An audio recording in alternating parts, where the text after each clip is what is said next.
Greetings, fellow creatures of the night, and local suburbanites. The days are growing shorter as the nights stretch their inky fingers across the sky. I can almost feel Halloween approaching. Maybe you sense it too. It is now time for spooky shit to commence.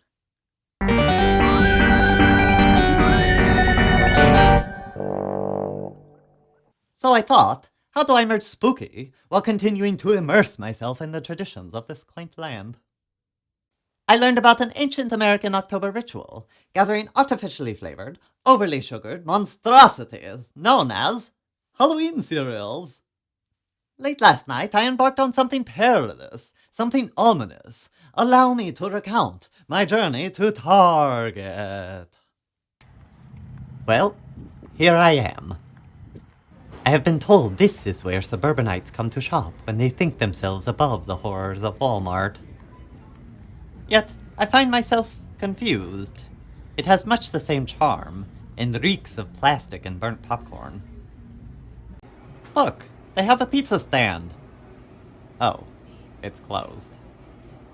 I found myself distracted, not by the treasures, mind you, but by the people. Suburbanites running amok, muttering about fall vibes, cozy season, and demure. They wheeled their buggies around, sipping on Trenta Starbucks Frappuccinos, bustling around as if their very existence depended on purchasing the last faux ceramic owl for their mantle.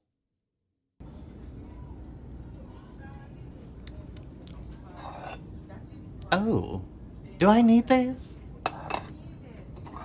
How about this one? Apple. Oh, pumpkin. Love a good cinnamon broom. These suburbanites seem to love a neutral color palette. I mean no disrespect to Lady Joanna Gaines of Magnolia Home, but I seek the aesthetic of the haunted mansion, not this trendy farmhouse chic. Bit too much beige for my liking. Beige. Beige. Cream. Off-white. Gray. Darker gray. Ugh. After critiquing the homewares and nearly puking while reading the greeting cards, I finally made it to the seasonal section of the store. Behold, the sacred seasonal cereals of this land. Frankenberry, Count Chocula, Boo Berry, Haunted Lucky Charms. We'll just grab an assortment.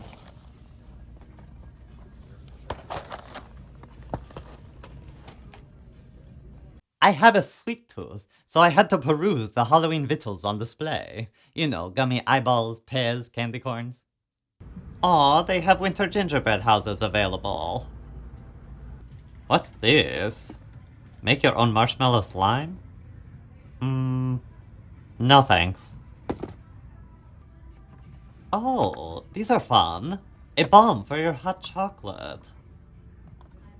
The remainder of the trip was uneventful, but I did quite like the searing LEDs at self-checkout. When combined with the fluorescent overheads, they gave an eerie, comforting glow, even to the most bronzed teenage suburbanite. And now, having returned from my venture into suburban consumerism victorious, it is time to begin the tasting and ranking ritual. Minerva, fetch my spoon. It's in the drawer next to the velvet pouch of grave dirt. Let us begin with the king of monsters, Count Chocula, the first of his kind, released into this world in 1971 as the only chocolate-flavored cereal on the market. Chocolate, with tiny little marshmallow bits floating, like the lost souls of his victims.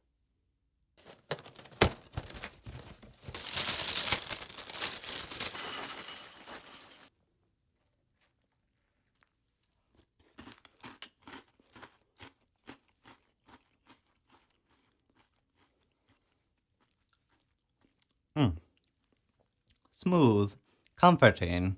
The Count has aged well. His chocolate still carries a hint of mystery. Though one wonders, has he grown too complacent? Next we have Frankenberry, the Count's patchwork companion, a strawberry-flavored oddity born in the same year. His visage, pink, and disturbingly cheerful.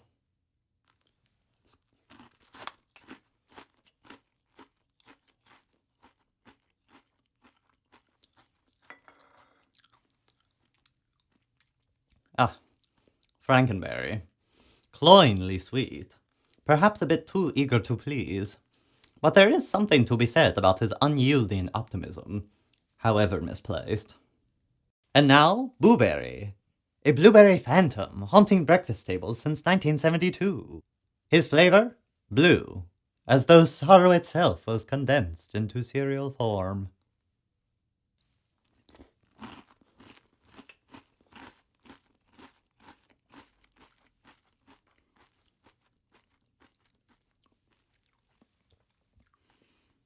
Blueberry is tart.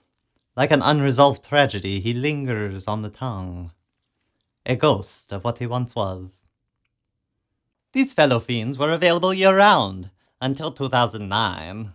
Now they're just available for spooky season. We have an intruder in our midst. Captain Crunch's Halloween Crunch. A pirate.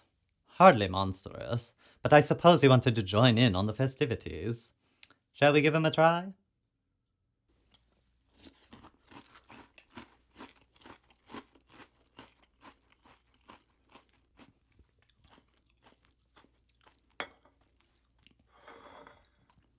Crunchy, as expected, but there is little magic here.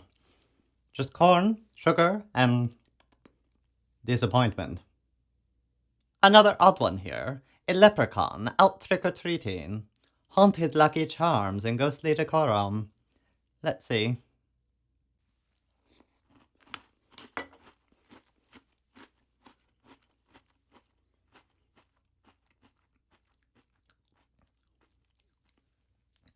It's as I expected. The cereal is as hollow as suburban pleasantries. Airy and insubstantial. Now we have a new contender. Not from the land of sugary monsters, but from the darker side of the cultural abyss. Wednesday Addams, the embodiment of gloom, now immortalized in cereal form.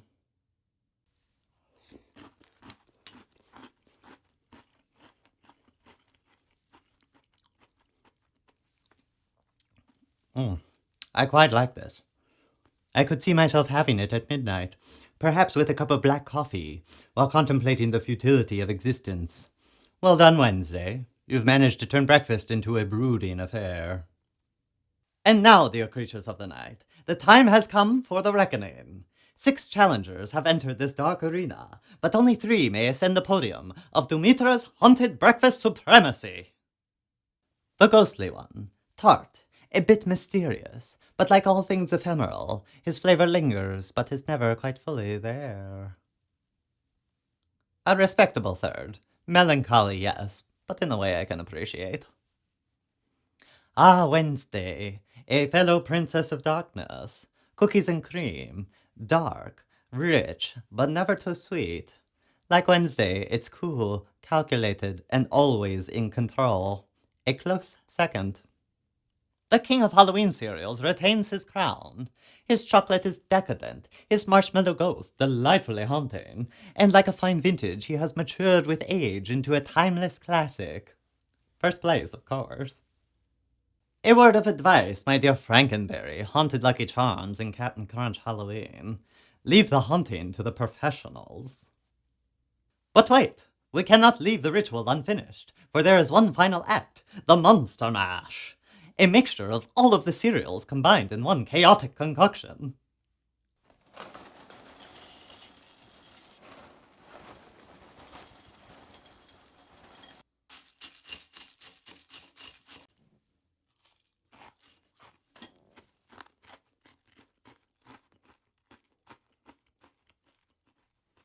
Ah, yes. A cacophony of sweetness. An explosion of artificial flavors. It's Halloween in a bowl. It's perfect. And so, my dear ghouls, this concludes my dark journey into the heart of suburbia and back again. Until next time, may your nightmares be sweet and your breakfast be monstrous.